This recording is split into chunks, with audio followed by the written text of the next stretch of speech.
Hello and welcome to Cloud Speed by Deloitte. In this regular podcast series, we'll delve into the world of cloud, answering some of those tricky questions, getting to grips with all that cloud has to offer, and keeping you up to speed on recent developments. So let's begin, shall we? Here is your host, Adam Gogarty. Hello, I'm Adam Gogarty, a director in our cloud engineering practice here at Deloitte, and I'll be your host for this episode of Cloud Speed. Today we'll be asking the question, cloud security, why are we still talking about it? As you can probably tell from the episode title, it's a subject that has been floating around for a number of years now, and it's often seen as a barrier to cloud adoption. There's a lot of ambiguity and uncertainty around security in the cloud. So we thought we'd try to answer some of those tricky questions. And to do that, I'm delighted to be joined by two of our resident security experts, Stephen McMaster, a director in our cloud engineering team. Thanks, Adam. It's great to be here. And Mark Scheuer from our risk advisory practice. Thanks for inviting me on, Adam. So thanks both for being here, but I guess before we jump in, I'll let you introduce yourselves a little bit more to our audience. Stephen, you first. Hello, everyone. I'm Stephen McMaster from Cloud Engineering. I'm a director in our AWS practice, so I'm responsible for the delivery of cloud infrastructure to many of our clients, whilst ensuring that that infrastructure is secure and reliable. And Mark? Hi, it's great to be here. I'm Mark Scheuer. I've been at Deloitte a couple of years.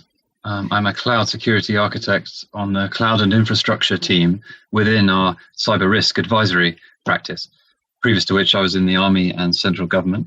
I've been on teams in several sectors helping clients adopt the benefits of cloud, but within their risk appetite. Brilliant. Thanks, Mark and Stephen. I guess to kick us off, Stephen, in this fascinating topic, why are we still talking about cloud security? Wasn't this an issue solved years ago? Well, I don't think it's ever been fully solved. And the main reason for that is that technology is evolving so quickly. As you can imagine, cloud vendors are releasing thousands of new services and features every single year. And because of the benefits that those services bring, we're all very keen to adopt them. But what happens when we do that is that the attack surface area for the platforms is continuously changing. So we have to constantly review, enhance, and adapt our security capabilities. On top of that, people are using technologies in different ways, and that's been very ably demonstrated through the COVID pandemic. We've got millions of people now working from home, and many companies weren't actually prepared to deal with this eventuality. So we have many people who are sharing information between home and work in ways that are probably suboptimal. And that wasn't predicted by anyone. I don't think a year ago anybody would have imagined we'd be talking about Zoom bombing. But that being said, if an organization has the right approach to cloud security, invests in that part of their organization, and continually learns from and adapts to these new threats, they are well placed to avoid those pitfalls.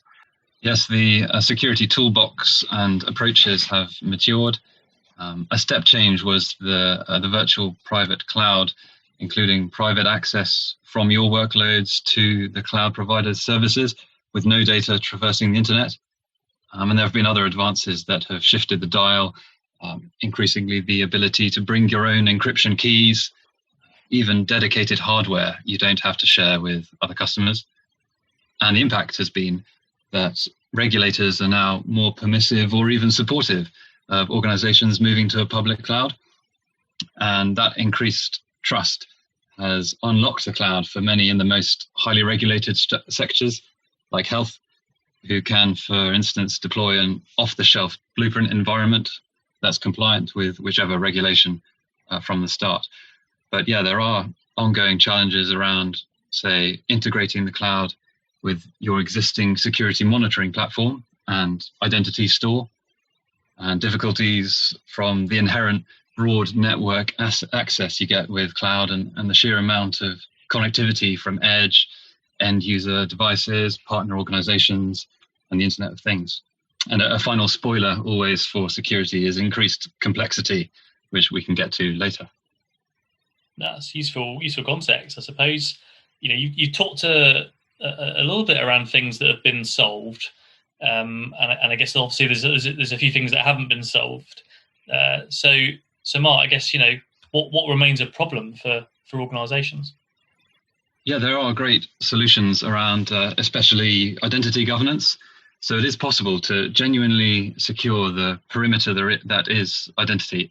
And that can bring benefits that quickly pay for themselves, both in terms of security and end user experience. I'm talking about single sign-on, judicious use of multi-factor authentication, and newer passwordless solutions. But you asked about remaining problems. In our last Future of Cyber survey, CISOs responded shadow IT as their most challenging aspect of management, and as even more challenging than digital transformations.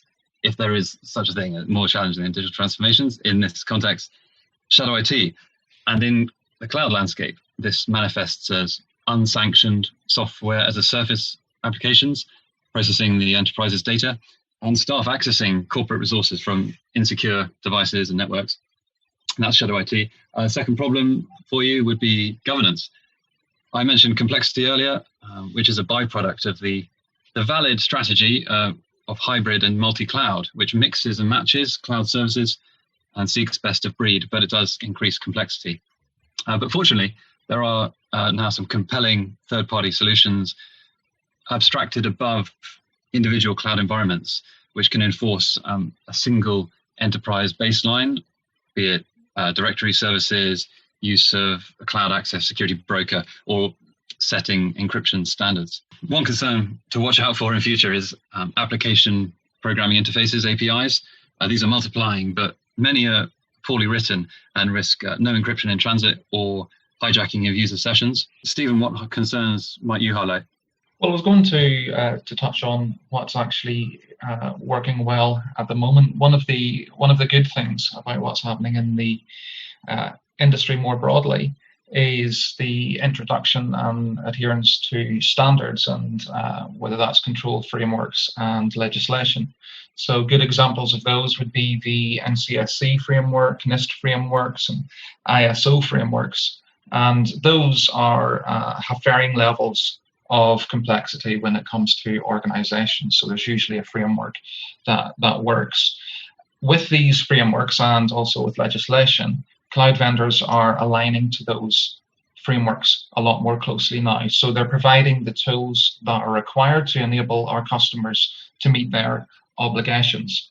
But one warning I would give there is that just putting something onto the cloud does not mean it's going to be secure.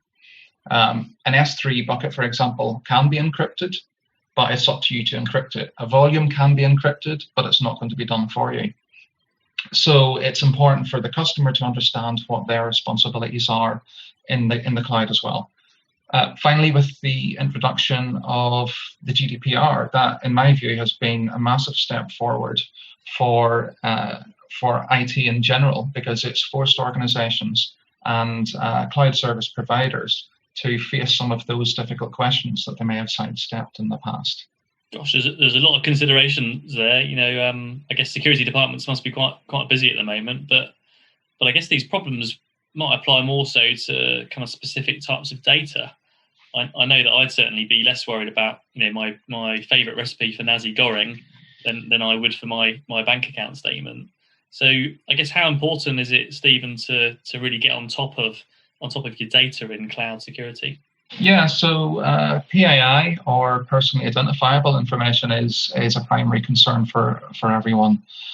With the GDPR in place, a breach of PII information can result in a fine of up to 4% of an organization's global turnover. So protecting PII information is critical. Intellectual property, such as Adam's recipes, should also be protected. So that information can be the lifeblood of innovative and competitive organizations, and sometimes critical at a national level. So I'm sure you'll have seen some news stories about intellectual property being stolen from companies. That's a major risk as well. But one thing that people often forget is to understand their data well. So a good data privacy impact assessment that looks at your data holistically and marks your data with certain classifications will help you determine the controls that you need in the cloud to protect that data. And that's something that's often forgotten. But personally, I find the best approach is to treat all your data as if it's sensitive. We could have certain levels of controls for public data, others for commercially sensitive data. But when you do something like that, you are applying different sets of controls and different policies. So often it's simpler just to treat all data that you store as if it's sensitive information. Makes sense. I think it's probably the first time I've heard my recipes being treated as intellectual property, but more than willing to sell that IP to you. I guess, Mark, one question I often hear is really what's the responsibility of the cloud provider, and therefore what's left for the consumer. I mean, what are your thoughts on that? Indeed, yeah, important point. For each service, it's important to understand a thing called the shared responsibility model. So for components like the physical cloud data center, where obviously the provider is responsible, customers still need to apply due diligence that that provider is playing its part and is certified. However, security incidents do tend to occur in the realm where the customer is responsible. And researchers from Gartner have warned that through 2025, at least 99% of cloud security failures will be in this customer space. Yeah, what is that customer space? Well, whatever my consumption model in the cloud, my data and my role assignments and deciding who can access my resources is always my responsibility to manage. For lower layers of the technology stack, like perhaps the operating system, it might be my customer's responsibility, and I need to recognize when it is and apply my own security controls. And here we're revisiting governance again. We sometimes find that a ball has been dropped when it comes to subdividing those customer security responsibilities internally within the organization in this new cloud paradigm. Take volume encryption or vulnerability management. Who's actually doing that? Is it the product team? Is it the cloud platform folks? Is it someone else, your partner MSP? And since the data is always the customer's responsibility and is typically that lifeblood valuable asset, it's important for cloud customers to put security controls as close to the data as possible with safeguards like encryption, universal labeling, and so forth. Makes sense. I suppose the majority of that data is business data, right?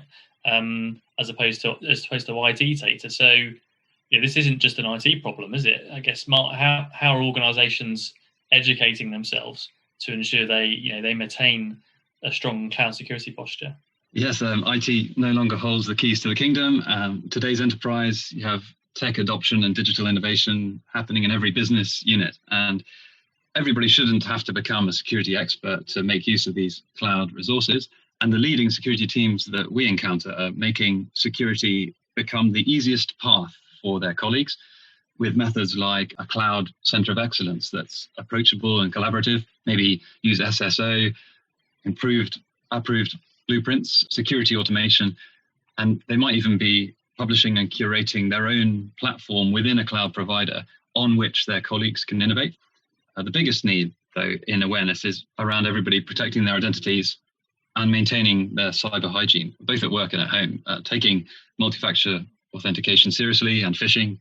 But what an audience of IT folks needs to hear would be about asset management in the cloud, vulnerability management, and what are the inline tools that my organization is providing for me as a developer, ops man, woman, that can accelerate my security and compliance journey.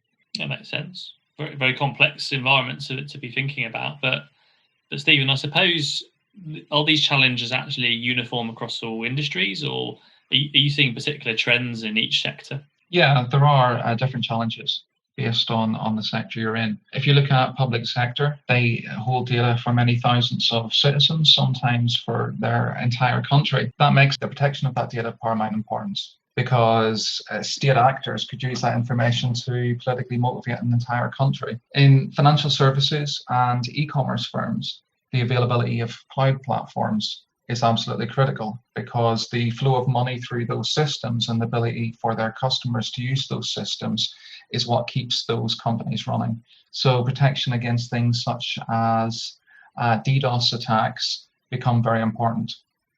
Further additional controls are in place for financial organizations such as PCI DSS if they're processing customer card details. Healthcare and life sciences is quite a unique case because of the sheer volume of data that they're storing. That's increasing exponentially. And the data is both highly sensitive and very personal. It could, for example, be patient information and medical notes.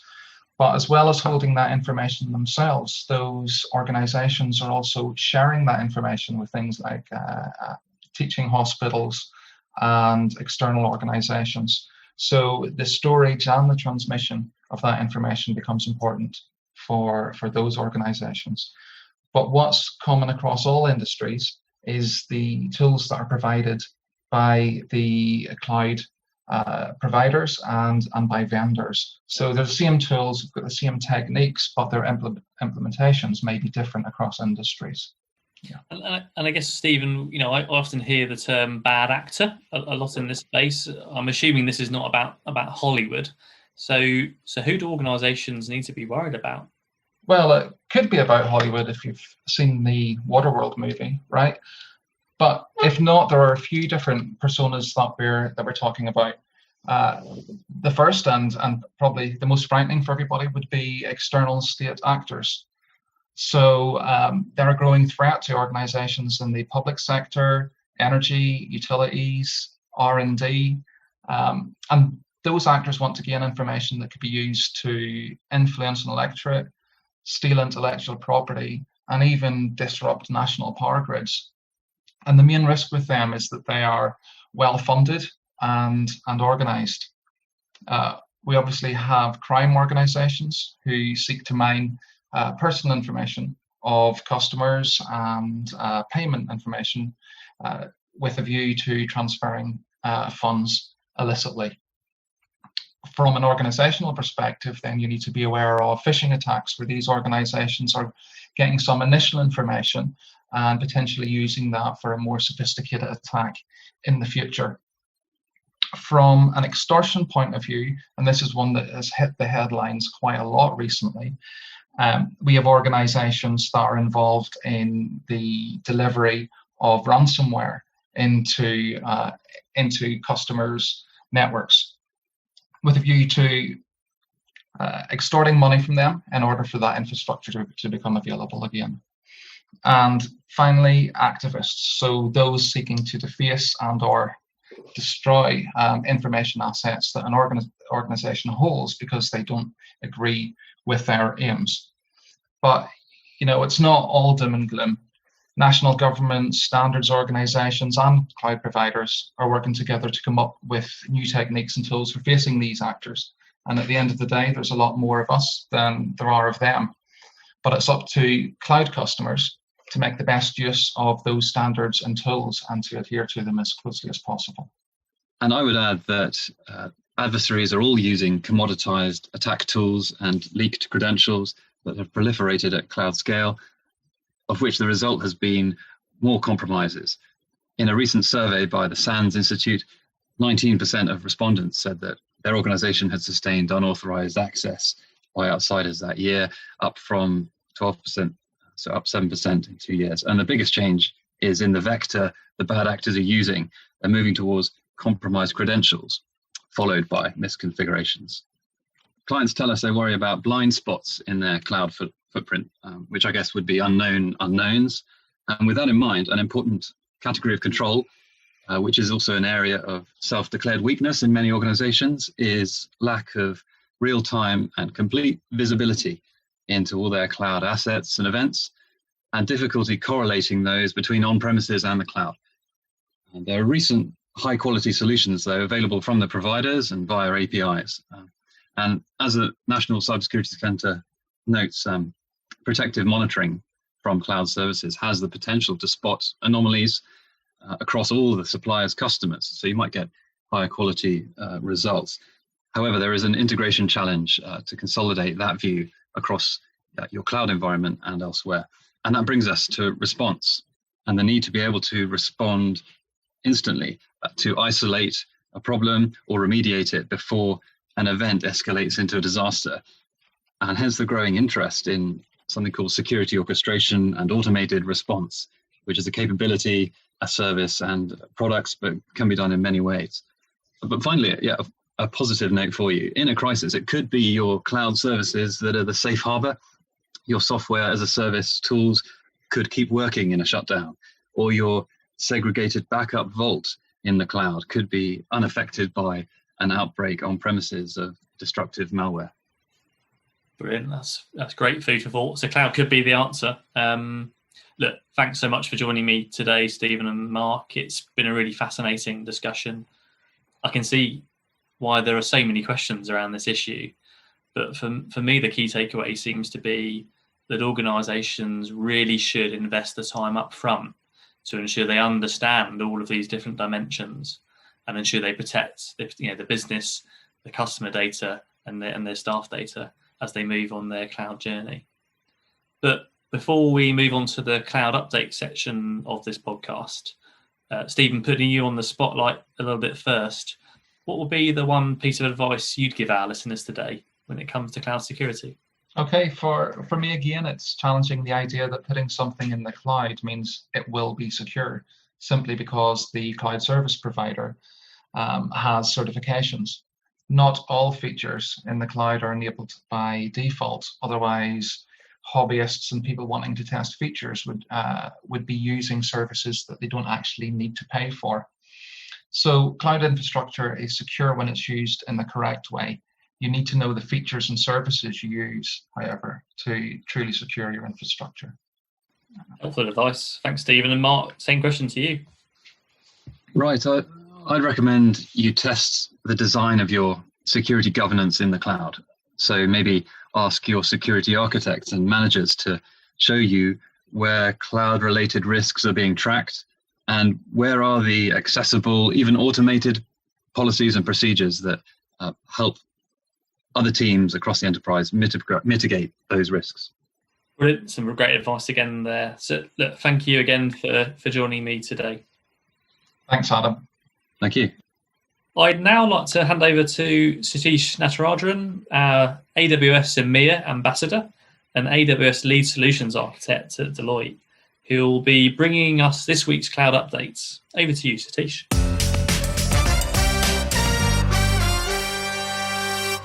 Thank you, Adam, and hello to our listeners. This week, we'll bring you cloud updates from the Amazon Web Services camp. Given that our topic of the day is focused on cloud security, here are my top 3 recent updates on cloud security from AWS that'll help you enhance your cloud security posture. First off is AWS Firewall Manager. For those of you who don't know AWS Firewall Manager, this service helps you simplify your AWS Web Application Firewall administration and helps you enforce WAF rules on resources across all the accounts in an AWS organization by using AWS config in the background. Firewall Manager also enables you to selectively apply the rules to specific resources. So at the moment, Firewall Manager allows you to centrally configure and audit security groups associated with EC2 instances and Elastic Network Interfaces, or ENIs, across multiple accounts in your organization. With their recent update, AWS have now included security groups associated with application load balancers and classic load balancers. So now you can define a Firewall Manager policy to specific security groups with a baseline set of inbound and outbound rules that you want associated with your load balancers. Only requests that comply with the inbound rules can reach your load balancers, and the load balancers will only distribute requests that meet the outbound rules, which is great. Our next update is on AWS Security Hub. So Security Hub, as we all know, is a service for identification and detection of threats. It acts as a central pane for accessing security and compliance findings. It ingests information from GuardDuty, Macie, Inspector, and is also capable of ingesting information from third parties. Security Hub continuously conducts automated compliance and configuration checks, aggregates findings, provides insights, and is capable of taking action on those findings through CloudWatch events. Now, previously, customers can create CloudWatch event rules to invoke on-demand response workflows for selected findings across the AWS accounts, or they can use CloudWatch event rules to take fully automated actions on specific type of findings. Many customers find the process to set up CloudWatch event rules difficult and time-consuming, and also creating the permissions to enable them to run cross-account very complex. So in response to this, AWS have launched AWS Security Hub Automated Response and Remediation Solution, which simplifies the process by offering predefined response and remediation actions to common security controls. So, for example, customers can now apply recommendations to ensure key rotation within 90 days, establish strong security policies, or enforce encryption of event logs stored in AWS. Customers use the solution with AWS Security Hub to execute remediation workflows across all accounts managed by Security Hub. All remediation actions are captured in a centralized log so customers can collect, store, and analyze their data. And finally, I would like to cover off updates from Amazon Detective. So we know security services like GuardDuty, Macie, Security Hub can be used to identify potential security issues or findings. These services are great in alerting you when something is wrong and pointing out where to go to fix it. But sometimes there might be a security finding where you need to dig a little bit deeper and analyze more information to isolate the root cause and take action. Determining the root cause of security findings can be complex and often involves collecting and combining logs from many different sources, gluing them together using an ETL process or custom scripts to organize the data, and then security analysts having to analyze the data and conduct lengthy investigations. Detective simplifies this process by enabling your security teams to easily investigate and quickly get to the root cause of the findings. Detective can analyze trillions of events from multiple data sources like VPC flow logs, CloudTrail, GuardDuty, and automatically creates a unified interactive view of your resources, users, and the interaction between them over time. With this unified view, you can visualize all the details and context in one place to identify the underlying reasons for the findings, drill down into relevant historical activities, and quickly determine the root cause, which is fantastic news for most people working in infrastructure engineering teams. Now, Detective is available in the Middle East and Asia Pacific, expanding its availability to 18 commercial regions to date. So these are some of the key updates that will help you apply security requirements across your AWS estate as mandated by organization. And that's all the cloud updates for this episode. If you're interested in similar topics, why not read some of my blogs on LinkedIn? Follow me on www.linkedin.com/in/nsatishk. That's www.linkedin.com/in/nsatishk. Back to you, Adam.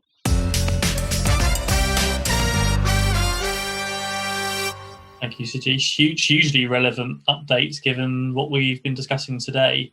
But unfortunately, that brings us to the end of this episode. We hope you've enjoyed listening. Please do reach out and connect with me on LinkedIn at Adam Gogarty. Or if you'd like to find out more about Deloitte's cloud capabilities, please do visit deloitte.co.uk/cloud. In the meantime, I'm Adam Gogarty, and you've been listening to Cloud Speed by Deloitte. Thanks for tuning in.